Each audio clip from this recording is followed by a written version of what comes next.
Oke, selamat pagi, selamat siang, selamat malam teman-teman. Pada kesempatan hari ini adalah pertemuan keempat dalam mata kuliah biopsikologi. Nama saya Yohanes Jaya, saya akan memaparkan materi tentang anatomi sistem syaraf. Oke, untuk mempercepat waktu, kita akan memulai saja ya. Oke, nah jadi ini adalah secara umum sistem saraf manusia dibagi menjadi dua bagian utama, yaitu sistem saraf pusat atau central nervous system dan sistem saraf tepi atau peripheral nervous system. Berikut ini tata letak secara umumnya. Nah, di sini kan ada gambar tentang sistem saraf pusat ya atau CNS ya. Nah, ini berfungsi sebagai pusat pengendalian dan pemrosesan informasi dalam tubuh yang terdiri dari dua komponen utama, yaitu ada otaknya. Nah, otak merupakan pusat kendali utama untuk semua fungsi tubuh ya, termasuk misalnya cara kita berpikir, cara kita mengingat sesuatu, bergerak, dan pengaturan aktivitas fisiologis seperti pernapasan dan denyut jantung. Jadi denyut jantung pun itu bisa dari otak ya. Nah, dalam otak tersebut tuh nanti ada dibagi jadi tiga, yaitu otak besar, otak kecil, dan batang otak. Nah, sebagian terbesar dari otak itu adalah cerebrum atau otak besar, bertanggung jawab untuk aktivitas sadar seperti berpikir, penyimpanan data atau memori, dan penginderaan.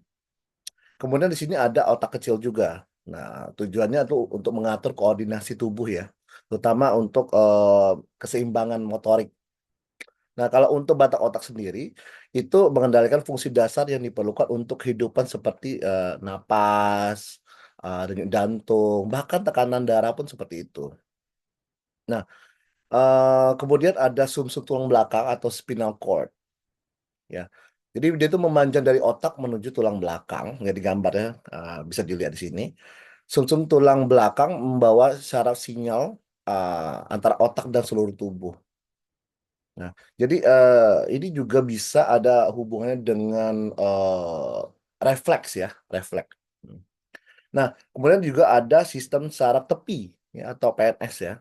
Ini bukan pegawai negeri ya, tapi sistem saraf tepi. Oke, ini terdiri dari semua saraf di luar CNS. Nah, yang bertanggung jawab untuk membawa informasi dari CNS ke PNS dibagi menjadi dua yang utama ya. Jadi PNS ini nanti dibagi dua lagi, yaitu sistem sistem saraf somatik dan sistem saraf otonom. Nah, kalau somatik sendiri itu bertanggung jawab untuk mengendalikan aktivitas kita secara sadar, misalnya gerakan-gerakan atau otot-otot gitu ya. Nah, ini melibatkan saraf motorik yang membawa sinyal dari CNS ke otot. Dari saraf sensorik ini membawa informasi itu ke indera. Nah, kemudian ada sistem saraf otonom, yaitu mengatur fungsi tubuh yang tidak disadari atau otomatis. Misalnya nih, eh, kalau tekanan darah kan kita nggak tahu ya. Nah, apa namanya kalau nggak dicek, penapasan juga, detak jantung pun kita nggak sadar. Ya.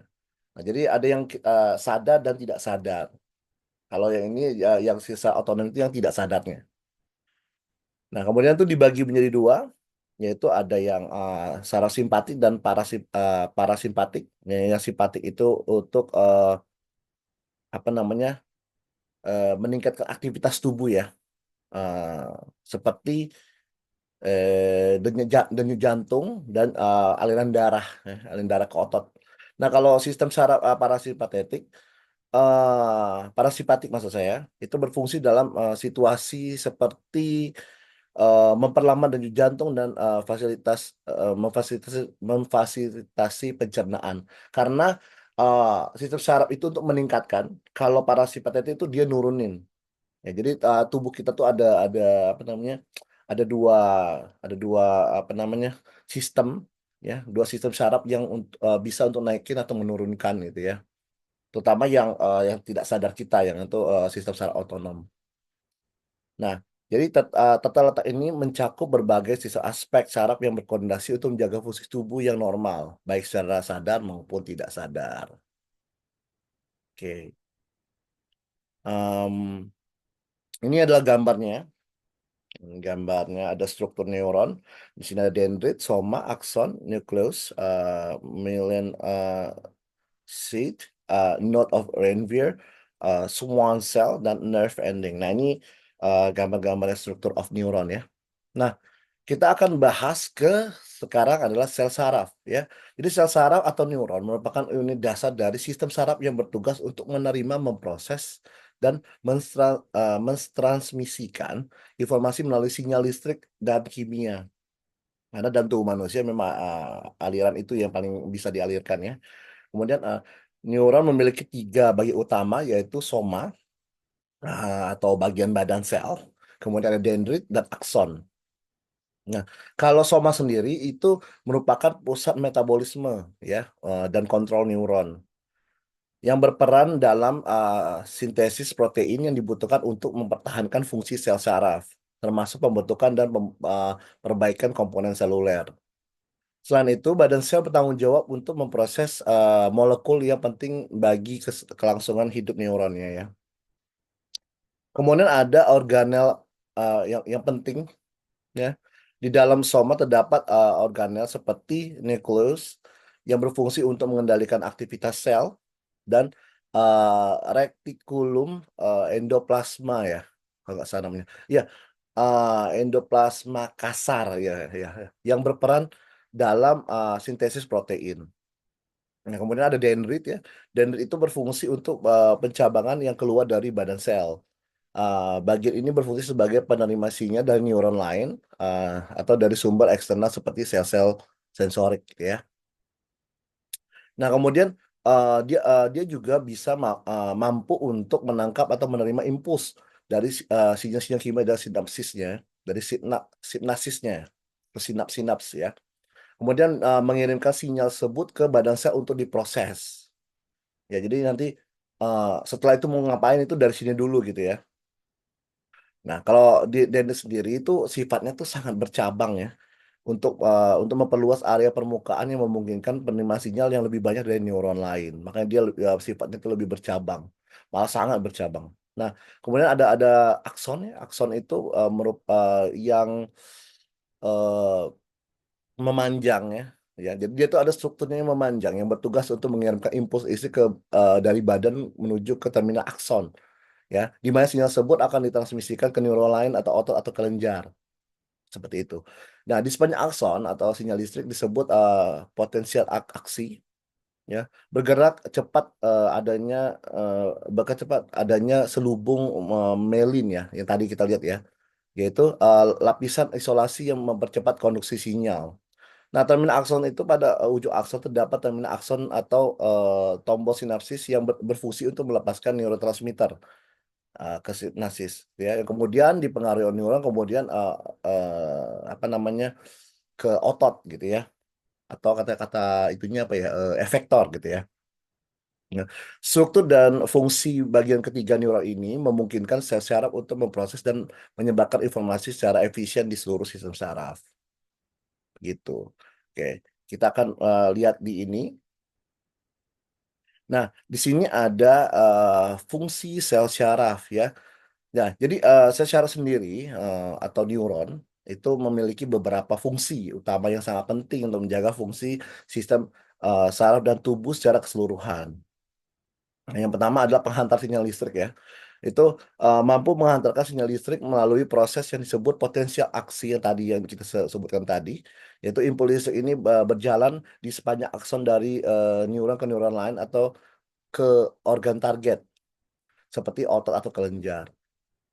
Nah, mekanismenya sendiri itu dimulai adanya perubahan muatan listrik di membran neuron, menyebabkan depolarisasi yang memicu aliran ion yang melalui saraf-saraf di membran sel, gitu ya, yang mendorong sinyal bergeraknya sepanjang akson. Nah, kemudian ada yang kedua itu adalah integrasi informasi ya. Jadi tidak hanya menghantarkan listrik, tapi juga mengintegrasikan informasi. Jadi tugas-tugas untuk neuronnya ya. Nah, yang diterima dari berbagai sumber. Informasi dari neuron-neuron sensori atau sinyal dari neuron lain diintegrasikan di dalam soma yang tadi ya, yang badan tadi. Nah, melalui proses penjumpaan sinaptiknya ya. Nah, kalau neuron sendiri mekanismenya itu menerima sinyal dari berbagai dendrit, kemudian memproses apakah sinyal-sinyal tersebut cukup kuat untuk memicu adanya aksi di akson. Kalau nggak kuat ya dia nggak akan melakukan aksi gitu ya. Neuron memutuskan apakah melanjutkan sinyal berdasarkan informasi yang diterima dan kondisi dengan kondisi yang ada. Kemudian tiga adalah pengendalian gerakan ya. Ya, fungsi atau neuron khususnya neuron motorik bertugas untuk mengendalikan gerakan dengan mengirimkan sinyal ke otot rangka ya. Nah, neuron ini mentransmisikan sinyal dari sistem syaraf atau pusat ke otot untuk memfasilitasi kontraksi otot sehingga memungkinkan kita untuk melakukan gerakan secara sadar atau tidak sadar. Yang tadi tuh yang kita sebutin dari awal tuh yang refleks-refleks itu ya. Nah, itu ya. Mekanisme sendiri itu dihantarkan melalui neuron motorik menuju ke neuromuskulernya yang kemudian menyebabkan pelepasan neurotransmitter ke otot untuk memicu kontraksi otot. Ya. Nah, kemudian yang terakhir itu adalah penyimpanan atau memproseskan informasi. Nah, terutama dalam otak ya. Ya, ini berhubungan dengan fungsi kognitif seperti ingatan, pembelajaran, pengambilan keputusan, seperti itu ya. Jadi sinyal yang dikirim oleh neuron di berbagai area di otak memungkinkan kita menyimpan pengalaman masa lalu dan memanfaatkannya di masa depan. Jadi kalau misalnya ditanya memori-memori itu datang dari mana? Nah, itu juga dari sini ya. Itu bisa fungsi-fungsinya itu seperti ini. Nah, mekanismenya itu, memori disimpan dan diproses melalui perubahan dalam sinapsis, yaitu ada pertemuan antara dua neuronnya itu ya. Jadi sinapsis itu ada pertemuan di antara dua dua neuron, ya termasuk penguatan dan pelemahan koneksi sinapsis ya. Nah, atau nanti kita akan membahas juga tentang, plastisitas, sinaptik ya, yang merupakan dasar pembentukan dari memori. Ya, jadi setiap neuron bekerja dalam, jaringan yang kompleks ya, berkoordinasi dengan neuron-neuron lain untuk memastikan sinyal listrik dihantarkan dengan efisien atau enggak. Nah, jadi, informasi diintegrasikan secara akurat, gerakan dikendalikan dan data disimpan serta diolah untuk mendukung fungsi tubuh yang optimal. Ya, seperti itu ya. Kemudian ini adalah tipe-tipe dari neuronnya ya. Nah, kalau, tipe-tipe, neuron tuh ada macam-macam, di sini ada, neuron motorik ya. Ya, jadi neuromotorik itu, bertanggung jawab untuk mengirimkan sinyal dari sistem syaraf, pusat otak ke otot lainnya tubuh ya, sehingga memungkinkan gerakan dan aktivitas respon lainnya. Nah, tugas utamanya itu adalah mengendalikan otot dan mengontrol fungsi otonom kita. Nah, jadi, kalau yang otot itu seperti gerakan sukarela ya, seperti berjalan, bicara, menulis, itu kan memang kita yang mengatur gitu ya. Nah, kalau yang otonom itu ya napas, denyut jantung kayak tadi ya. Nah, kalau misalnya kita bilang contohnya ya, nah jadi ketika seseorang ingin menggerakkan tangan, neuron motorik dan mengirimkan sinyal ke otak atau otot-ototnya dan, melakukan gerakan. Jadi kalau, sinyalnya kuat ya, jadi dia melakukan yang, apa namanya, pakai pakai neuron motorik ya, jadi dia bisa bergerak. Nah, kalau misalnya nggak sampai ya nggak akan bergerak. Nah, seperti itu. Nah, kemudian, neuron sensorik yaitu mengirimkan informasi dari reseptor sensorik ke tubuh. Seperti misalnya dari indera kita lah, misalnya dari hidung, mata gitu ya, yang menjadi saraf pusat untuk diproses lebih lanjut. Neuron ini memungkinkan kita untuk merasakan berbagai rangsangan seperti sakit, suhu, cahaya, dan sebagainya. Pokoknya yang rasa sakit yang bisa kena ke indera itu semuanya tuh yang dia di neuron sensorik ya. Tugas utama adalah untuk mengirimkan sinyal sensoriknya. Jadi, membawa informasi eksternal atau internal supaya misalnya di suhu ruangannya itu panas, gitu ya. Nah, sakit ya, karena luka jadi sakit gitu ya. Nah, itu bisa dari sini. Nah, contohnya kalau misalnya kita lagi masak air anget tiba-tiba kesentuh panas gitu, langsung tiba-tiba langsung ngerasa panas gitu. Nah, itu nama sensoriknya. Nah, kalau interneuron itu sebagai jembatan atau penghubung antara neuron sensorik dan neuron motorik, dan itu penghubungnya ya, terdapat di antara sistem saraf pusat. Nah, jadi, memungkinkan integrasi serta memproses informasi, sebelum memberikan respon. Nah, jadi, kan karena tugasnya menghubungkan dan memproses ya, jadi, dia tuh memproses informasi yang diterima dari neuron sensorik dan kemudian menentukan respon yang tepat melalui neuron motorik, ya. Jadi misalnya refleks bisa jadi refleks. Contohnya ketika benda jatuh mendekat, susut tulang belakang tuh langsung, aduh, kayaknya kalau kalau benda bahaya di mendekatnya kok harus menghindar gitu. Nah, jadi dia refleks. Jadi dia dari ada sensori, dia lihat atau dia dengar atau dia ngerasakan sesuatu, nah kena juga ke ini. Jadi dia ini apa namanya? Interneuron ini adalah penghubungnya. Jadi dua, jadi nggak cuma satu aja tadi, jadi bisa dua, gitu ya. Nah, hubungan antar neuron itu bisa dari neuron sensori menerima sinyal dari lingkungan atau tubuh, mengirimnya ke otak atau sumber tulang belakang. Kalau interneuron dari sistem syaraf pusat mengolah informasi yang diterima dari neuron sensori dan mengkoordinasikannya. Kalau neuron motorik membawa instruksi dari otak dari sumber tulang belakang ke otot dan kelenjar. Kemudian kita merespon rangsangan tersebut, menghasilkan gerakan-gerakan atau aksi lainnya. Oke. Nah, kalau ini kita bisa melihat dari neuron sensorik dan sel saraf aferen ya, yaitu menerima rangsangan sensorik dari lingkungan eksternal atau organ-organ tubuh, kemudian mengubah rangsangan dari sinyal listrik yang kemudian dikirim ke otak atau sumsum tulang belakang untuk diproses lebih lanjut, kemudian memungkinkan manusia untuk merasakan rangsangan seperti suhu, sentuhan fisik, suara, dan cahaya. Nah, ini kan yang tadi kita jelaskan tadi ya,